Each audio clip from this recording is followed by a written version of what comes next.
As novas pesquisas do Datafolha e da Exame Ideia, divulgadas nesta quinta-feira, mostram que o presidente Jair Bolsonaro continua conquistando o eleitorado de Lula.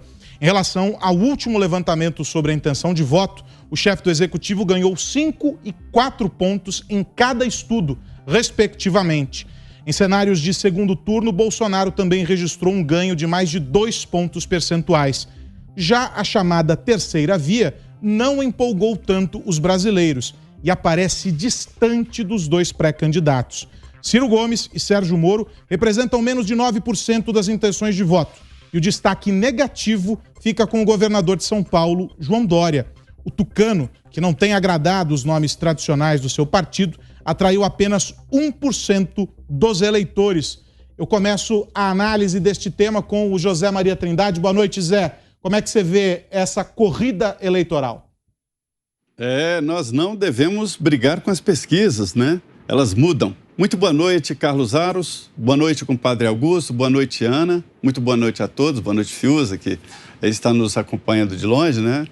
Olha, a situação é a seguinte. A pesquisa eleitoral é um ato matemático, um cálculo autorial. Então, é verdade que elas apontam um cenário daquele momento, a tal fotografia do momento.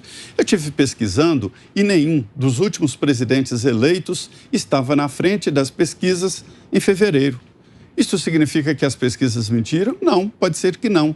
São empresas diferentes. Empresas, não são institutos. Esse nome instituto é para embelezar, para dar um ar de independência. São empresas que faturam e que têm que se cuidar. Existem pesquisas aqui para todos, né? Inclusive pesquisas setoriais, são as qualitativas, que indicam para governadores de que lado ele deve apostar. Se apoiar o presidente Jair Bolsonaro ou o ex-presidente Lula e assim por diante. Ou seja, as pesquisas são verdadeiras, mas daquele momento. Elas mudam e esta é a boa notícia. Já está mudando. É verdade, a campanha eleitoral nem começou. Na campanha, todos vão ficar sabendo o que cada um tem para entregar. É o que dizem aqui, a política é cheia de frases, né? É a hora de ver quem tem garrafa para vender. É esta a realidade. O ex-presidente Lula está caindo nas pesquisas, o presidente Jair Bolsonaro está subindo e um dos reflexos primeiros aí visto e já comentado aqui é sobre o novo programa social do governo, que melhorou, modernizou, atualizou e aumentou o valor do Bolsa Família, o Auxílio Brasil. Mas não é só isso, não. É o conhecimento do que fez o ex-presidente Lula no passado e esse casamento esquisito, chamado aqui de casamento de cachorro com cobra, que é a união do Geraldo Alckmin com o ex-presidente Lula. Então, esta é a realidade. Agora, veja bem, esta mesma pesquisa mostra, né, uma aproximação entre os dois, dizendo que Lula ainda está na frente, né? Inclusive na espontânea, mas o presidente Jair Bolsonaro cresce na espontânea, indicando que o Sérgio Moro estagnou ali nos 8% e que o Dória está lá nas rabeiras e perderia para o Cabo Daciolo se o Cabo Daciolo fosse candidato. Dizem também os institutos, né, que tem esse nome para ficar bonitinho, que não se pode comparar porque foram retirados ali alguns nomes, né? Já tinham que tirar ali os nomes de Dória e de outros aí. Porque a verdade é o seguinte, esta eleição será muito importante para o país. É a definição do futuro, das próximas décadas. É que lado nós vamos tomar nesta encruzilhada política. Não tem mais espaço para a tal terceira via. São 2 vias e o brasileiro será chamado em outubro para definir. Você é Bolsonaro ou Lula? Ana, quero te ouvir também sobre mais estas pesquisas. Boa noite. Boa noite, Aros. Boa noite, Zé. Boa noite, mestre Augusto Nunes. E boa noite à nossa audiência maravilhosa. Olha, Aros, um pouco diferente aí do Zé, eu sou muito cética em relação às pesquisas, né? A pergunta que eu faço é das últimas pesquisas, né, dos últimos anos que nós vimos no Brasil, nos Estados Unidos, qual a pesquisa que acertou? Qual o instituto que sequer chegou perto, né?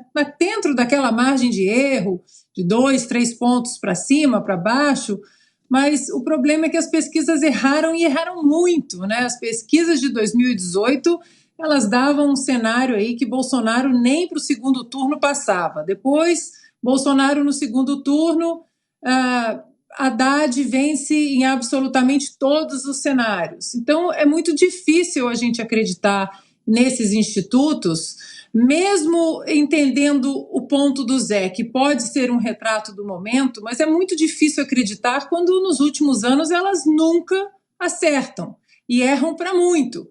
A sensação que eu tenho, Aros, é que pode estar havendo aí um ajuste, tá, desses institutos, e esse ajuste eu não sei exatamente por quê.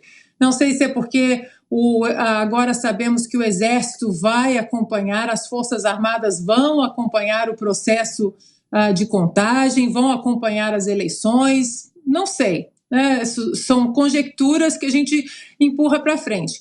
Porque fato é que o tal líder dessas pesquisas, ele não sai às ruas. Nós estamos aí com imagens do presidente Bolsonaro visitando o Nordeste, que seria aí o reduto seguro do ex-presidiário Lula, e, no entanto, nem no Nordeste ele vai, nem no Nordeste ele sai às ruas, e mesmo assim as pesquisas dão que Lula está na frente, né? Eu acho que esses institutos, eu não sei onde eles vão, não sei os redutos, os condados, os municípios, mas eu acho que você colocar numa pesquisa sem exemplificar e detalhar como aquela pesquisa foi feita, colocar um ex-presidiário que não sai às ruas com uma larga margem na frente, ou é chamar o brasileiro de burro, de ignorante, esquecido, como se o brasileiro não tivesse acesso às informações e esqueceu tudo que aconteceu nas administrações petistas.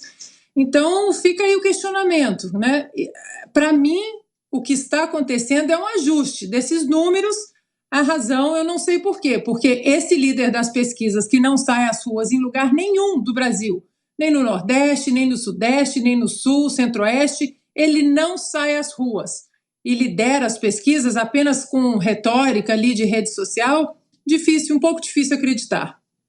Pegando carona nesse comentário da Ana, quero convidar você a participar da nossa enquete, que já está no ar lá no site da Jovem Pan, jovempan.com.br. A pergunta de hoje é simples. Você acredita nas pesquisas eleitorais? Sim ou não? jovempan.com.br, você participa dando a sua opinião por lá e daqui a pouquinho a gente confere o resultado. Mestre, quero te ouvir também sobre as pesquisas.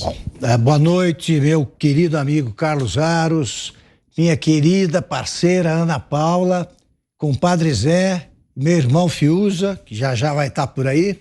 Boa noite a você que nos acompanha. Bom, em cidades pequenas não se faz pesquisas. Taquaritinga, por exemplo. E qualquer pessoa com sensibilidade política adivinha qual vai ser o resultado. Você sente, ou você sente claramente que há um equilíbrio que impede qualquer tipo de aposta, né, ou desaconselha. Está equilibrado. A gente sente no clima, nas conversas com as pessoas, nas manifestações, tal. Então dá para trabalhar sem pesquisas também. É claro, como lembra o Zé corretamente, pesquisas são um instrumento de aferição. Mas eu discordo do Zé quanto à confiança nas pesquisas. Primeiro porque eu quebrei a cara várias vezes, já contei o caso aqui. Eu coordenei a publicação de pesquisas do Gallup em eleições passadas e ajudei, por exemplo, a ser prefeito por 15 dias de Fortaleza o deputado Paes de Andrade. No dia 1º, isso aí eu soube depois do Gallup, no dia 1º de outubro, ou desculpe, 1º de novembro, 15 dias da eleição, o Gallup parou de fazer pesquisas porque a diferença dele para Maria Luísa Fontenelle, acho que me lembro, que era candidata do PT, a primeira a se eleger prefeita. Era muito grande a diferença, eles pararam de fazer pesquisa e alegaram que um movimento de última hora desfez a diferença em favor do Paes de Andrade. Só que eles tinham me aconselhado a publicar numa página com os 15 já eleitos o Paes de Andrade. Então o Paes de Andrade me deve esse favor. Ele foi prefeito por 15 dias de Fortaleza e aí a direção quase me demitiu, porque eles achavam que eu tinha alguma coisa a ver com aquelas pesquisas. Isso me aconteceu mais de uma vez. O Gallup desistiu de fazer pesquisa, como o Ibope mudou de nome aí, porque errou até pesquisa de boca de urna. Isso aí é complicado, porque o cara já votou. O entrevistado já votou, então como é que pode errar? Errou também. Vamos lá. A margem de erro, por exemplo, é uma coisa que me chama a atenção, é de 3 pontos percentuais.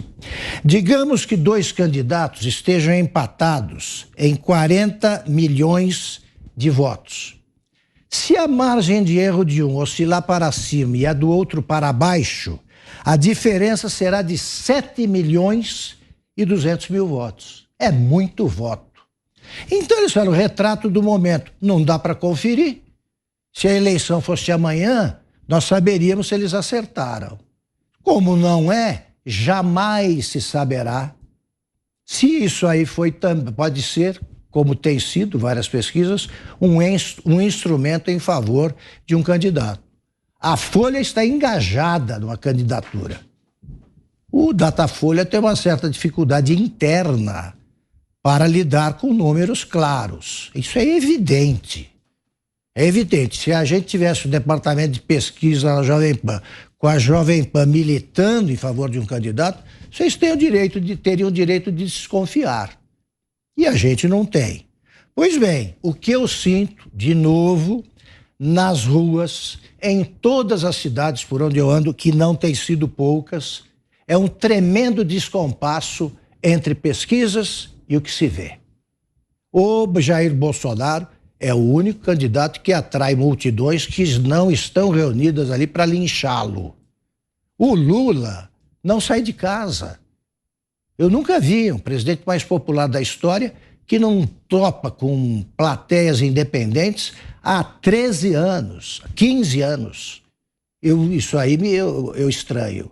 Então é o seguinte, as pesquisas vão fazer alguns acertos, as próximas, para começar a retratar a realidade que não aparece nas revistas, das pesquisas publicadas agora.